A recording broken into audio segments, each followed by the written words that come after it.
Bonjour tout le monde et bienvenue sur Mini PDLV. Aujourd'hui n'est pas coutume, voici une Bugatti Veyron bleu centenaire réalisée par Auto Art à l'échelle 1/18e. Depuis très longtemps, je l'ai dans ma collection et depuis très longtemps je me dis qu'il faut que je vous la présente. C'est maintenant chose faite. Comme d'habitude, vidéo en 3 parties. Première partie, découverte en musique de cette belle Bugatti. Deuxième partie, je vous parle un petit peu de l'histoire de ce modèle-là. Troisième partie, on décortique cette belle miniature que j'ai depuis très longtemps. On commence.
Je vous le disais en introduction, voici donc une Bugatti Veyron bleu centenaire.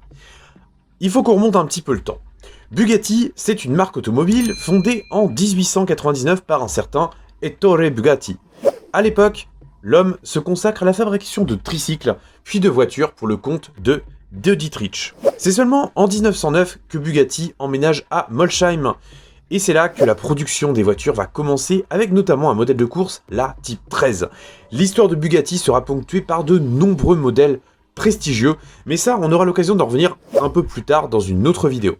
Toujours est-il que Bugatti a été racheté une première fois en 1963 par Hispano-Suiza, en 1987 par Romano Artioli, un riche homme d'affaires qui a racheté Bugatti et qui a notamment participé à la consécration, c'est-à-dire le modèle EB110, une première hypercar à moteur V16 qui est largement rentrée dans l'histoire de la marque. C'est seulement quelques années plus tard, en 1998, que Volkswagen rachète Bugatti. Et là, les choses avancent très vite. Déjà, le château de Saint-Jean est acheté 3 ans plus tard. Il sert à la fois de siège pour la marque, mais également de lieu d'accueil pour les riches clients qui veulent s'offrir une Bugatti et pas à l'échelle en 18e. Peu de temps après, une usine voit également le jour, elle est ultra moderne et permet d'assembler à la main les Bugatti Veyron d'époque. Oui, parce que le premier modèle sous l'ère Volkswagen, c'est bien sûr la Bugatti Veyron, le modèle que vous avez juste là. Celle-ci est apparue dès l'année 2000, sous la forme d'un prototype qui donnait déjà ses grandes lignes à la Veyron de série. Le modèle de série, lui, il n'est arrivé qu'en 2005. 5 années de gestation, c'est quand même beaucoup. Mais chez Bugatti, on vise clairement l'excellence, le luxe, la sportivité, bref. Tous les superlatifs que vous pouvez avoir dans une voiture, vous les avez là. Et ça manque pas, puisque la Veyron, c'est à la fois la voiture de série la plus rapide en accélération, la plus rapide en vitesse de pointe, mais également la voiture la plus chère du monde. Autant dire qu'il n'y avait clairement pas le droit à l'erreur et ça explique pourquoi les délais ont été aussi longs entre la présentation du prototype et la commercialisation officielle. Il faut savoir que la Bugatti Veyron, c'est donc un modèle d'excellence. Elle dispose d'une base qui est entièrement nouvelle et elle accueille en position centrale arrière un moteur W16. Ça signifie que c'est un moteur qui développe beaucoup de chevaux et qui a une architecture à 16 cylindres, ce qui est purement exceptionnel. Et forcément, tout est surdimensionné, on a déjà une cylindrée de 8 litres, on a 4 turbocompresseurs et la puissance, elle est évaluée à plus de 1000 chevaux. Pour faire écho au conte des 1001 nuits, Bugatti a décidé de fixer la puissance à 1001 chevaux. Différents tests ont montré que dans les faits, les Veyrons sont encore un peu plus puissantes que ça. On a 1250 Nm de couple, on a un intérieur qui est extrêmement raffiné, une carrosserie qui est purement aérodynamique et absolument rien n'a été laissé au hasard. Pour pouvoir atteindre des vitesses aussi élevées, Bugatti devait aller de l'avant et avoir une réflexion globale sur la voiture, et ça porte clairement ses fruits. L'Aveyron, elle fait l'objet d'un aboutissement comme cela a rarement été le cas. À l'époque, ce modèle-là était vendu à plus d'1 million d'euros. Oui, je sais pas si vous vous rendez compte, à l'époque, des voitures à plus d'1 million d'euros, ça n'existait pas, du moins pour un modèle de série. Et donc, pour justifier ce prix, Bugatti proposait vraiment un travail d'excellence. Tout était personnalisable sur la voiture, aussi bien au niveau de l'intérieur que de l'extérieur. Il était possible d'avoir même des modèles encore plus puissants, avec notamment la version Super Sport. Il y a également des versions Roadster de l'Aveyron. Et il faut savoir qu'en tout, seulement 500 exemplaires, toutes versions confondues, ont été produites. Bugatti perdait néanmoins de l'argent sur chaque Veyron vendu. En effet, les coûts de développement étaient extrêmement importants, et malheureusement Bugatti n'a pas réussi à rentrer dans ses frais. Si bien qu'il aura fallu attendre la Chiron pour que la marque soit enfin rentable. Tout cela s'explique par le fait que Bugatti a vraiment visé le summum. Clairement, les pneus étaient spécifiques, les freins étaient spécifiques, tout était spécifique, et forcément, en matière d'entretien, il fallait avoir le cœur bien accroché, puisqu'une simple révision, c'est déjà plus de 20 000 euros. Les jantes doivent être remplacées tous les 4 changements de pneus, et les pneus d'ailleurs ne vivent pas très longtemps non plus. Toujours est-il que la Bugatti Veyron a également connu de nombreuses versions spéciales. Et le modèle que je vous présente là, elle a été présentée justement au Salon de Genève en 2009. Et c'est la Veyron Bleu Centenaire. Un modèle qui reprend la base classique de l'Aveyron de 1001 chevaux, mais qui se distingue par ses couleurs bleues. On a un joli bleu satiné et un bleu un petit peu plus métallisé. Ce sont deux teintes qui, je trouve, se marient extrêmement bien, et le tout est associé avec un intérieur clair du plus bel effet. Cette configuration-là, j'ai toujours eu un vrai coup de cœur dessus, et quand j'ai vu qu'elle était présentée au Salon de Genève en 2009, je me suis dit qu'il fallait que je la trouve à l'échelle 18e, et ça a été fait peu de temps après, en 2010, quand j'ai enfin pu l'acheter après une longue précommande. Autant dire que c'est l'une de mes miniatures les plus anciennes de ma collection, et aussi l'une à laquelle je suis le plus attaché. Forcément, c'est un modèle qui a déjà quelques années, et vous l'avez peut-être remarqué au niveau de l'arrière, le logo s'est malheureusement détaché. Il faut que j'en rachète un, car vu que c'est une pièce en photodécoupe, on peut difficilement le recoller. Mais vous voyez, normalement il y a un petit logo EB juste là. C'est pas très grave en soi. Maintenant, on va pouvoir s'intéresser un petit peu de plus près à notre miniature. On va commencer par arrêter le plateau et nous allons poursuivre la découverte à l'aide de mon smartphone. Alors, le fabricant, je l'ai évoqué tout à l'heure brièvement, c'est AutoArt. Donc c'est un fabricant basé à Hong Kong qui produit des miniatures plutôt intéressantes avec généralement une très belle qualité. Et là, clairement, c'est un modèle qui ne déroge pas à la règle. La Veyron d'AutoArt, elle est inscrite dans la branche signature d'AutoArt, c'est-à-dire la branche la plus élevée. C'est-à-dire que la miniature présente une qualité de fabrication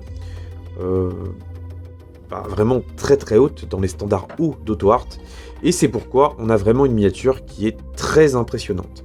Déjà, au niveau de la calandre, on remarque qu'on a bien sûr un jonc qui fait tout le tour et que la grille est elle en photodécoupe avec une finesse assez incroyable. Vraiment, c'est une pièce absolument superbe. Les grilles latérales, les écopes, sont également avec cette même rigueur. Ça permet d'avoir un rendu qui est encore plus quali. Les optiques sont tout aussi bonnes, même si on perçoit un petit point de fixation sur le bas de l'optique. Encore une fois, on est sur une miniature qui a déjà quelques années, et donc forcément, on ne peut pas être aux standards actuels. Donc il y a parfois quelques petites imperfections, mais néanmoins, on reste quand même dans ce qui se fait de mieux, je trouve, à l'échelle 1/18e. Au niveau des roues, donc on est sur le modèle de jante classique de l'Aveyron, avec une finition aluminium qui rend très très bien. On distingue également le logo EB dans le centre de la jante, les écrous qui apparaissent très distinctement aussi, et on perçoit également que nous avons des étriers de frein de couleur rouge, qui je trouve vont très bien avec la carrosserie. Au niveau du profil, on retrouve parfaitement la ligne de l'Aveyron, avec ses différents appendices esthétiques, et notamment ses deux bouchons de remplissage. Il faut savoir également que la Bleu Centenaire, qui commémore donc les 100 ans de la marque, elle se distingue par le fait qu'elle a un kit en aluminium, c'est-à-dire que tous les éléments visuels, que ce soit les coques de rétro, les jantes, les bouchons de réservoir, les aérateurs à l'arrière, tout est justement passé couleur aluminium, ce qui rend très très bien.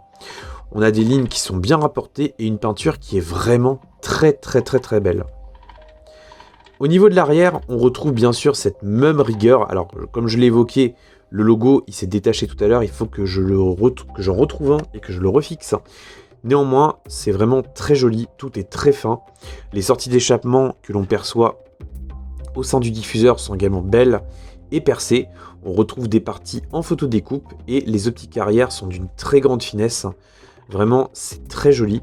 On a également un jonc chromé qui assure la séparation entre le bleu satiné et le bleu brillant. Vraiment, je trouve ça magnifique.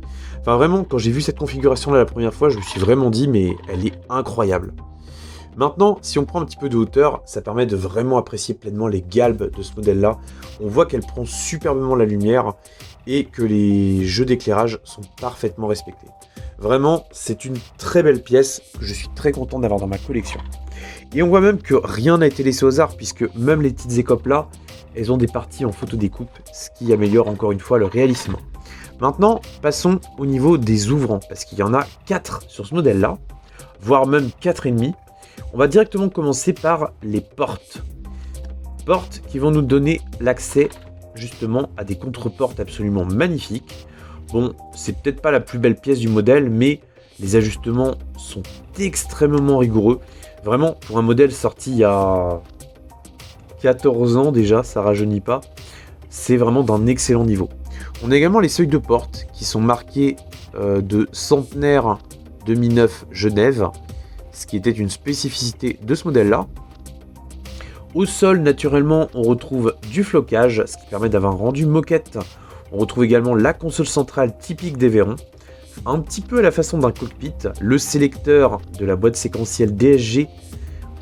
Les ajustements sont quand même corrects dans l'ensemble, c'est pas exceptionnel, mais pour une miniature de cet âge-là, je trouve ça vraiment très bon.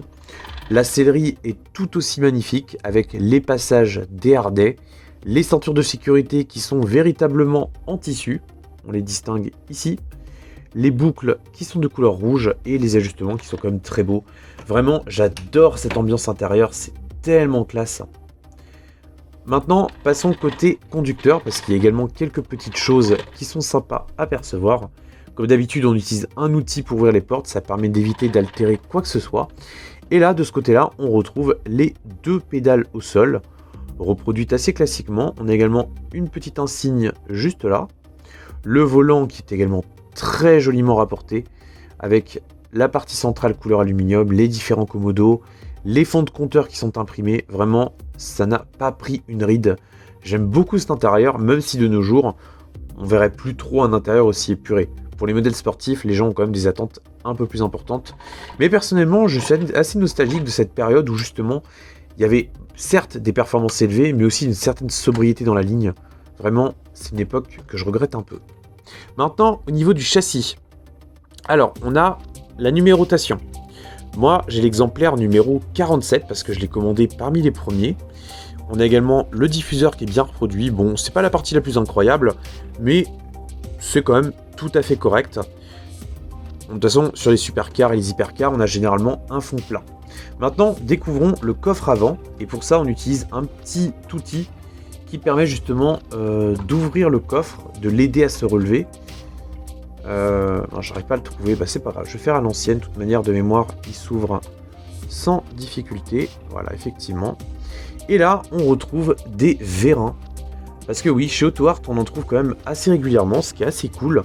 Et on a bien sûr un coffre qui lui est intégralement, je vais y arriver, en feutrine. Là encore une fois ça apporte du réalisme, c'est très sympa. Je le disais, on a également 2 autres ouvrants, ou plutôt un ouvrant et demi. Il y en a un, c'est tout simplement, c'est amusant, c'est un petit cache au niveau de la baie du moteur. Alors je sais plus comment on le retire exactement. Honnêtement, ça fait un bout de temps que je me suis pas intéressé de près à cette miniature là. Et ben voilà, visiblement, on n'oublie pas tout.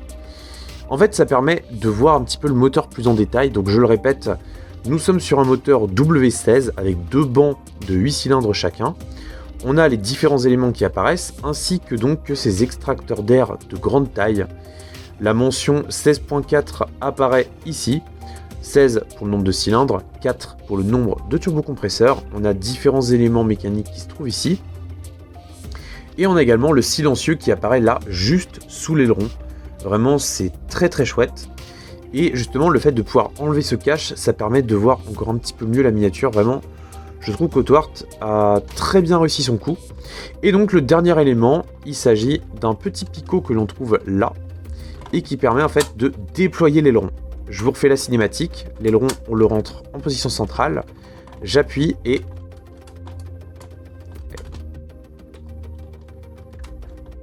Ah, il se remet pas tout à fait droit. Bon, ça marche pas à tous les coups, hein, on le verrouille bien, on le centre, et voilà. Et là, il est ressorti. Et donc, on a un aileron, justement, en deux parties. Celui du dessus, de mémoire, on peut l'incliner très légèrement, et il permet en fait d'augmenter l'appui à haute vitesse, parce que je le rappelle, l'Aveyron, elle est capable de dépasser les 400 km/h, et cet aileron fait également office d'aérofrein, c'est-à-dire que pour aider la voiture à freiner, l'aileron va participer justement à augmenter l'appui pour augmenter la force de freinage. Et on a également un second petit aileron qui est là, et qui lui également a une vocation aérodynamique. Donc encore une fois, c'est assez sympa de voir que Autoart s'est cassé la tête à reproduire ce système d'aileron. Vraiment, je trouve ça assez fascinant, et ça apporte clairement du réalisme à ce joli modèle. Voilà un petit peu ce que je pouvais vous dire sur cette Bugatti Veyron Autoart. Alors bien sûr, vous l'aurez compris, on est sur une miniature qui a quelques années. À l'époque, je l'avais acheté de mémoire dans les 220-230 euros. Là, actuellement, la cote, elle est plus autour des 400 à 600 euros, en fonction de l'état et du numéro. Donc forcément, oui, c'est une dépense importante, mais vraiment, elle en vaut clairement la peine. En plus, on est sur l'époque des Auto-Art où la carrosserie était véritablement en métal, donc c'est encore plus sympa. Voilà un petit peu ce que je pouvais vous dire sur cette Bugatti Veyron 1/18 d'Auto-Art. Vous l'aurez compris, c'est une pièce que j'aime beaucoup. Et si elle vous intéresse, en tout cas, je vous mets pas le lien pour l'acheter, mais vous pouvez aller sur eBay, vous tapez la référence 70 951, et avec un peu de chance, vous en trouverez une à pas trop cher, mais bon courage quand même. Bon, j'en ai terminé pour cette petite vidéo, j'espère en tout cas que ça vous aura plu. Vous étiez pas mal à me réclamer justement des présentations de miniatures un petit peu plus haut de gamme, donc j'espère en tout cas que cette petite vidéo vous aura plu. Si c'est le cas, n'hésitez pas à me le dire, si c'est pas le cas, n'hésitez pas à me le dire également. Et moi je vous retrouve dimanche prochain, ou même mercredi prochain d'ailleurs, pour une nouvelle vidéo. Sur ce, prenez soin de vous et de famille, conduisez pas comme des pirates sur Tronville, salut!